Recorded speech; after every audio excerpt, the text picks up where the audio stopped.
যারা সংবাদ দেন তাদের সাথে আহকামাতের কোনো সম্পর্ক হয় না, তাদের সাথে অপরিহার্য বিধিবিধান মানতেই হবে বা বর্জন করতে হবে এমন কোনো সম্পর্ক তাদের সাথে নেই। আলহামদুলিল্লাহি রাব্বিল আলামিন ওয়াল আকিবাতু লিল মুত্তাকিন ওয়াসসালাতু ওয়াসসালামু আলা সাইয়্যিদিল আমবিয়াই ওয়াল মুরসালিন ওয়া আলা আলিহি ওয়া সাহবিহি আজমাইন, আম্মা বাদ। সম্মানিত দর্শক শ্রোতা, দেশে প্রবাসে দূরে কাছে যারা যেখান থেকে দেখছেন, নিউজ টিভির নিয়মিত আয়োজনে তাফসীরুল কোরআন অনুষ্ঠানে আপনাদেরকে জানাচ্ছি সুস্বাগতম। আজকের আমাদের আলোচ্য বিষয় হলো পবিত্র কোরআনুল কারীমের সর্ববৃহৎ সূরা সূরাতুল বাকারার গুরুত্ব তাৎপর্য নিয়ে আপনাদের সম্মুখে আলোকপাত করা হবে ইনশাআল্লাহ। সম্মানিত দর্শক শ্রোতা, কোরআনে কারীম ফুরকানে মাজিদের প্রতিটি আয়াত মধ্যে রয়েছে বিশ্ব মানবতার পথ নির্দেশ, জীবনের আলো। এই ধারাবাহিকতা আমরা চলুন সূরা বাকারার গুরুত্ব তাৎপর্য নিয়ে শুনব। ইতিপূর্বে আপনারা প্রথমত সূরা কোরআনুল কারীমের পবিত্র কোরআনুল কারীমের তাফসীরের গুরুত্ব তাৎপর্য নিয়ে নিশ্চয় উপভোগ করেছেন। দ্বিতীয় পর্বে কোরআনে কারীমের ধারাবাহিকতার আলোকে প্রথম সূরা সূরাতুল ফাতিহার তাফসীর উপভোগ করেছেন। চলুন আমরা এ পর্যায়ে সূরা বাকারা নিয়ে আমরা আলোচনা করি। সম্মানিত দর্শক শ্রোতা, পবিত্র কোরআনে কারীমের 114 খানা সূরার মধ্যে মাসহাফে ওসমান অনুযায়ী ধারাবাহিকতার আলোকে কোরআনে কারীমের সর্ববৃহৎ সূরা দ্বিতীয় সূরা হলো সূরাতুল বাকারা। যদিও বা অবতীর্ণের ধারা অনুযায়ী সূরাতুল বাকারা 91 নম্বর সূরা, তো এরপরও বিভিন্ন যৌক্তিক কারণে আমরা সামনে আলোচনা করব সূরা বাকারাকে মাসহাফে ওসমানের রীতি অনুযায়ী দ্বিতীয় নম্বর স্থান দেওয়া হয়েছে। তো প্রারম্ভে আমরা জেনে নেব এই সূরার নাম হলো সূরাতুল বাকারা। যেহেতু অত্র সূরার মধ্যে এক জায়গায় রব্বে করিম বনী ইসরাইলের একটা ঘটনাকে কেন্দ্র করে বাকারা তথা গাভী শব্দের উল্লেখ করেছেন, সেই কারণে অত্র সূরার নামকরণ করা হয়েছে সূরাতুল বাকারা, যেটাকে আরবি গ্রামার বা কায়দা অনুযায়ী বলা হয় তসমিয়াতুল কুল বিসমিল জুস, অর্থাৎ অংশ বিশেষ দ্বারা পূর্ণ বস্তু বা সূরার নামকরণ করা। এটাকে বলা হয় মিন কাবিলিল মাজাজ। যেমন দেখি একটা অনুষ্ঠানের নাম দেওয়া হয় সিরাতুন নবী সাল্লাল্লাহু আলাইহি ওয়াসাল্লামের মাহফিল এবং মিলাদুন নবী সাল্লাল্লাহু আলাইহি ওয়াসাল্লামের মাহফিল। এখানে আমরা দেখি নবীজির আগমন দিবসের মাহফিল বা নবীজির চরিত্র সমূহের বিবরণের মাহফিল। এটা বললো অনেকগুলো বিধিবিধান, শরীয়তের ফরায়েজ, ওয়াজিবাত ইত্যাদি নিয়ে আলোচনা করা হয়, কিন্তু একটা নাম নির্বাচন করা হয়। এটা অনুরূপ ধারাবাহিকতার অন্যতম। কোরআনে কারীমের দিকে লক্ষ্য করলে আমরা দেখতে পাই কোরআনে কারীমের সূরাগুলো দুভাগে বিভক্ত। ইতিপূর্বে আমরা এই সম্পর্কে কিছু আলোকপাত করেছিলাম। কিছু সূরা মাদানী আর কিছু সূরাকে বলা হয় মাক্কি। এক্ষেত্রে আমরা দেখতে পাই রাসূল করিম সাল্লাল্লাহু আলাইহি ওয়াসাল্লামের অবস্থানকে রব্বে করিম সম্মানিত করেছেন, অথচ কোরআনে কারীম সবগুলোই ফিল লাউহি মাহফুজ, বাল হুয়া কুরআনুম মাজিদ ফিল লাউহি মাহফুজ, লৌহে মাহফুজে সংরক্ষিত। তথাপি রাসূল করিম সাল্লাল্লাহু আলাইহি ওয়াসাল্লামের অবস্থান কেন্দ্রিক হিজরতের আগে বা পরে মক্কা বা মদিনা, এটাকে কেন্দ্র করে কোরআন নিজের লৌহে মাহফুজের যে নাম এটা পরিবর্তিত হয়ে এটা আরেকটা নাম কোরআন ধারণ করেছেন, সেটা হলো মাক্কি সূরা বা মাদানী সূরা। মূলত সবগুলোই লৌহের মধ্যে সংরক্ষিত। তো এই সূরার টোটাল আয়াত রয়েছে 281টি। একটি আয়াত ছাড়া ওয়াত্তাকু ইয়াওমান তুরজাউনা ফিহি ইলাল্লাহ, এই আয়াত কেনা ছাড়া অত্র সূরার 286 বা 87 আয়াতের সকল সূরাগুলো মদিনায় অবতীর্ণ হয়েছে। 281 নম্বর সূরা যেটা, সেটা বিদায় হজে মিনার মধ্যে অবতীর্ণ হয়েছে। তথাপি যেহেতু হিজরতের পরবর্তী অবতীর্ণ হয়েছে, সুতরাং এই সূরার শুরু শেষ এই সূরাটা হলো মাদানী, সূরাতুল বাকারাতে মাদানিয়া। এখন প্রশ্ন হলো, সূরা ফাতিহার পরপর দ্বিতীয় নম্বর স্থানে সূরা বাকারাকে কেন স্থান দেওয়া হলো? মাসহাফে ওসমানের মধ্যে এটাকে এইভাবে কেন স্থান দেওয়া হলো?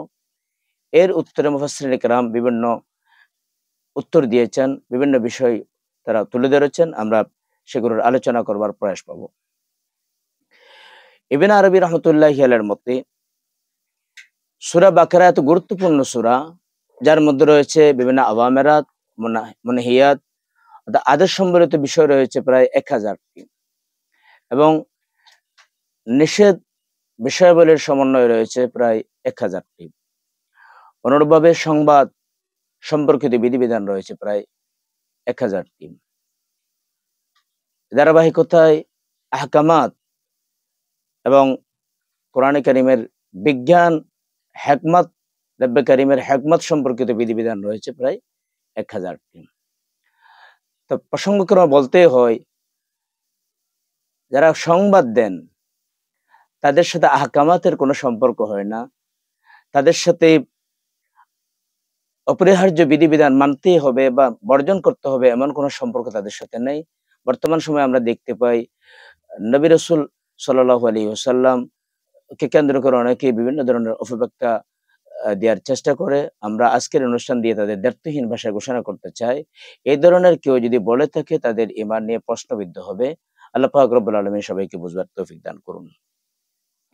সাথে সাথে হযরতে আমিরুল মুমিনিন ওমর ফারুক আজম রাদিয়াল্লাহু তাআলা আনহু বলেন, সূরা বাকারা এত গুরুত্বপূর্ণ একটি সূরা, এত তাৎপর্যপূর্ণ একটি সূরা, আমি ওমর, যাকে রাসূল করিম সাল্লাল্লাহু আলাইহি ওয়াসাল্লাম ইরশাদ করেছেন, আমার পরে যদি কেউ নবী হতো, নবী হওয়ার দরজা খোলা থাকতো, তাহলে ওমরে সে নবী হতো। অথচ ওমর ফারুক আজম রাদিয়াল্লাহু তাআলা আনহু সেই সত্তার নাম, যার অনুকরণে আল্লাহ পাক রব্বুল আলামিন প্রায় 20-এর অধিক আয়াত নাজিল করেছেন। একইভাবে হযরতে আব্দুল্লাহ বিন উমর রাদিয়াল্লাহু তাআলা আনহু উনি বলেন, এই সূরা বাকারা অনুধাবন করতে, তাফসীর সহ বুঝতে আব্দুল্লাহ বিন উমরের মতো হাস্তি, যিনি সাহাবে ইকরামের মধ্যে ফকিহ সাহাবী হিসেবে প্রসিদ্ধি ছিলেন, তার 8 বছর সময় লেগেছে। এভাবে বিভিন্ন গুরুত্বের আলোকে এই সূরাকে মাসহাফে ওসমানের মধ্যে, অর্থাৎ যেটাকে হযরত ওসমান রাদিয়াল্লাহু তাআলা আনহু সহ অন্যান্য পান্ডুলিপিগুলোকে বিভিন্ন সঙ্গত কারণে এই জ্বালিয়ে দেওয়া হয়েছিল, একটি মাত্র কপি সংরক্ষণ করা হয়েছিল। এটাকে মাসহাফে ওসমান হিসেবে এটা প্রসিদ্ধ। ওই মাসহাফে ওসমানের মধ্যে 2 নম্বর জায়গায় স্থান দেওয়া হয়েছে। আমরা এখন জানবো সূরা বাকারার ফজিলত। একটা জিনিসের গুরুত্ব যদি না জানা হয়, তার প্রতি মানুষের আকর্ষণ, আগ্রহ তেমনটা থাকে না, যতটুকু গুরুত্ব, ফজিলত জানলে যে আগ্রহ, আকর্ষণ হয়। সেই প্রেক্ষিতে আমরা চেষ্টা করব ফজিলত নিয়ে আলোচনা করবার জন্য। সম্মানিত দর্শক শ্রোতা, হযরত আবু হুরায়রা রাদিয়াল্লাহু তাআলা আনহু সূত্রে একখানা বর্ণিত হাদিসের মধ্যে রয়েছে, রাসূল করিম সাল্লাল্লাহু আলাইহি ওয়াসাল্লাম ইরশাদ করেন যে, ইন্না শাইতানা ইয়াফিরু মিনাল বাইতি তুকরাউ ফিহা সূরাতুল বাকারা, কামা ক্বালা আলাইহিস সালাতু ওয়াসসালাম। নিশ্চয় শয়তান ওই ঘর থেকে পলায়ন করে যে ঘরের মধ্যে সূরা বাকারা তেলাওয়াত করা হয়। অন্য riwayতের মধ্যে রয়েছে প্রায় 3 দিন পর্যন্ত সেই ঘরে আর শয়তান আসে না। একইভাবে আমিরুল মুমিনিন ফিল হাদিস হযরত সাইয়েদনা আবু হুরায়রা রাদিয়াল্লাহু তাআলা আনহু অন্য হাদিসের মধ্যে ইরশাদ করেন, নবীজি বলেন, লিকুল্লি শাইইন সানামুন, প্রত্যেক বস্তুর একটা চূড়া থাকে, একটা উঁচু স্থান থাকে, একটা উঁচু শীর্ষ চূড়া থাকে। আর এই কোরআনের ওয়ায়ু সানামিল কোরআন, আইন হচ্ছে আয়াতুনের জামা। কোরআনে কারীমের যতগুলো আয়াত রয়েছে, এই আয়াত সমূহের শীর্ষ চূড়া হলো রয়েছে সূরা বাকারার মধ্যে। সেটা কোনটি? সেটা হচ্ছে আয়াতুল কুরসি। ইমাম বাইহাকী রাহমাতুল্লাহি আলাইহি তার কিতাবের মধ্যে যে একটা হাদিস বর্ণনা করেছেন, তিনি বলেছেন, যে বান্দা নিয়মিত সূরা বাকারা পরিধান করবেন, আল্লাহ তাবারক ওয়া তাআলা তাকে কিয়ামতের ময়দানে নুরানি মুকুট পরিধান করাবেন। সুবহানাল্লাহ। একইভাবে হাদিসের মধ্যে বর্ণিত হয়েছে, রব্বে করিম সূরা ফাতিহা এবং সূরা বাকারা এই দুইটি সূরা যারা তেলাওয়াত করবে, আল্লাহ তাবারক ওয়া তাআলা যেদিন আল্লাহর কুদরতের ছায়া ছাড়া আর কোনো ছায়া হবে না, ওই দিন ওই বান্দাদের জন্য মেঘমালার ছায়ার ব্যবস্থা করবেন। সুবহানাল্লাহ।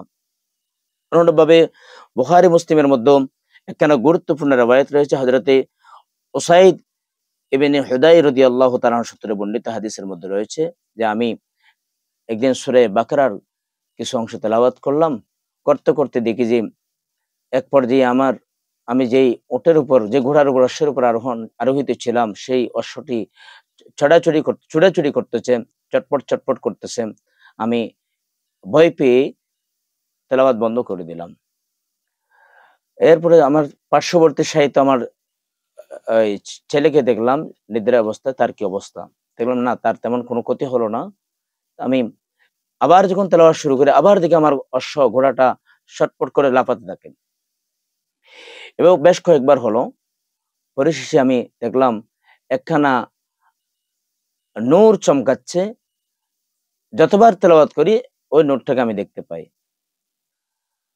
তো পরের দিন যখন সকাল হয়ে গেল, পেয়ারা রাসূল সাল্লাল্লাহু আলাইহি ওয়াসাল্লামের দরবারে রিসালাত আমি গেলাম, আগমন করলাম।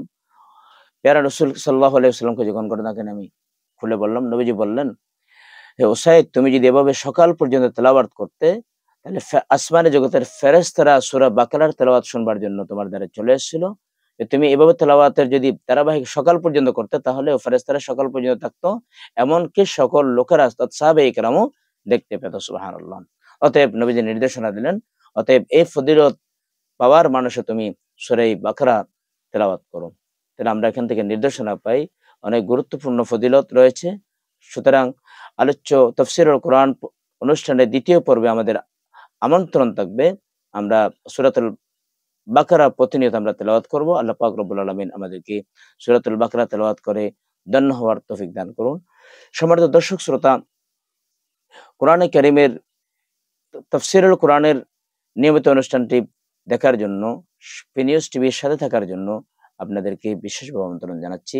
আমাদের সাথে থাকুন। আসসালামু আলাইকুম ওয়া রাহমাতুল্লাহ।